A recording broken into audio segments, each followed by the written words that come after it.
All right, so for this one here, it says using the converse of the Pythagorean theorem. We use the converse of the Pythagorean theorem to figure out if something, what type of triangle it is. So first we have these numbers. We need to check if it can even make a triangle in the first place. Well, I add 14 plus 48. That's certainly bigger than 50, so I know it's a triangle. Now I have to figure out the type of triangle. So I'm going to square 14, so square that, and I get 196. I'm going to put that up here. And I'm going to square 48, so 48 squared, and I get 2304. And then I square 50, so I square 50, and I get 2500. Now I need to figure out what type of triangle it is. This is the number that I am comparing. When I add these two, so I say 2304 plus 196, what I get is 2500. So this is 2500 equals 2500. This is a right triangle. So then 5, 8, and 9, I first check if it's a triangle. 5 plus 8 is certainly bigger than 9. So I square this is 25. I square this is 64. I square this is 81. This is the number I'm checking. I do 25 plus 81, and I get 106. 106 is certainly, this is little, so because this is smaller than 106, this is an acute triangle. And then I checked this one. This is 11 plus 19 is certainly bigger than 21, so it is a triangle. So then I do 121, and then I do 19 squared, which is 361, and then I do 21 squared, which is 441.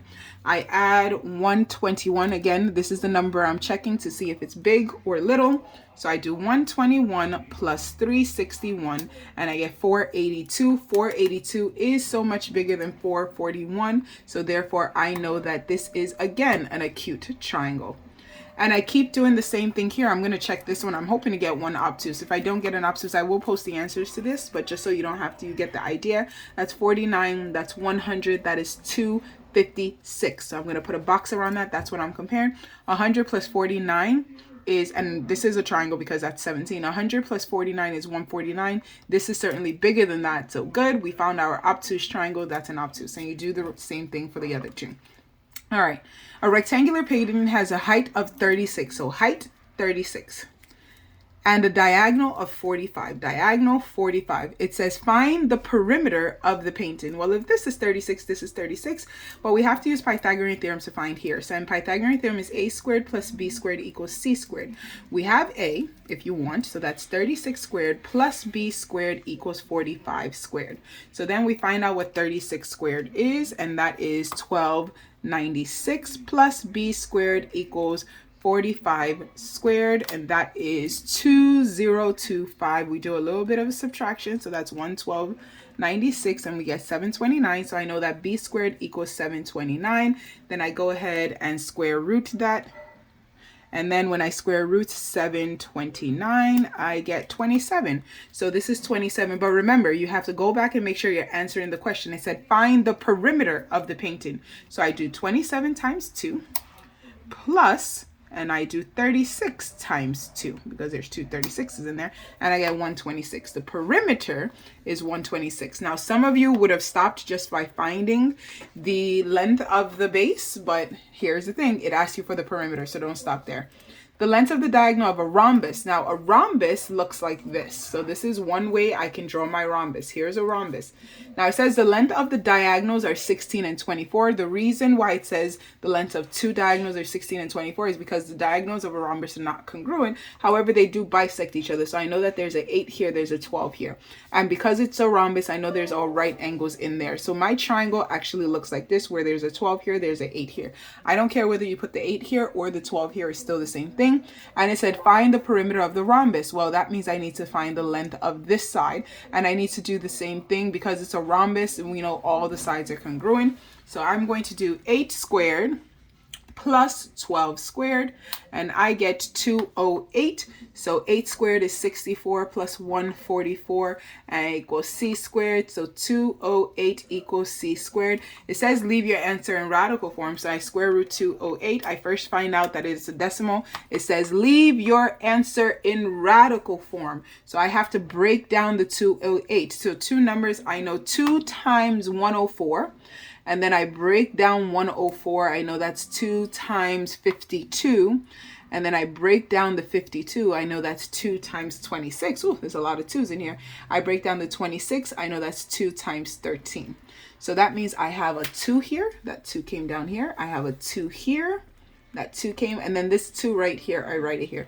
I just want to check and make sure I didn't leave up any numbers. So I'm going to multiply these to make sure they equal 208. So 2 times 2 times 2 times 2 times 13. It equals 208. So these are all the numbers I need. I group them by 2's. That's 1, 2.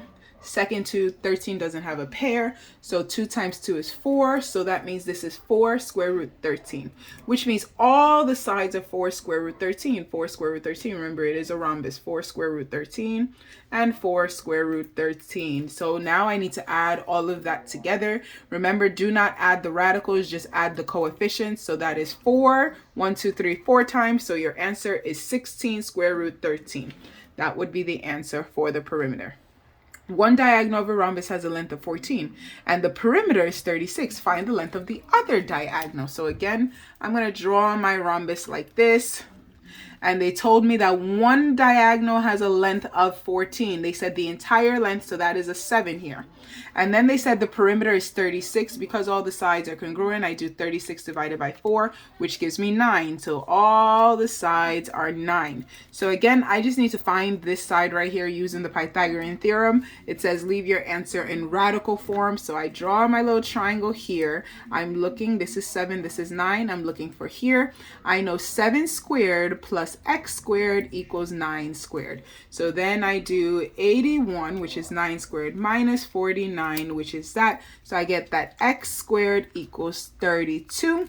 I was asked to leave it in radical form, so I break down the 32. I have 2 times 16. I have 8 times 2. I break down the 8. I have 4 times 2, and I have 2 times 2. So then I'm just going to write it here. I have a 2 here. I have a 2 here. I have a 2 here, and I have 2 2's. Just to check and make sure that I didn't leave anything off, I do 2 times 2 times 2 times 2 times 2, 2 times 2 times 2 times 2 times 2. I got 32, which is good, so that means everything is there. One big 2. Another big 2. So that is 4 radical 2. So this is 4 radical 2.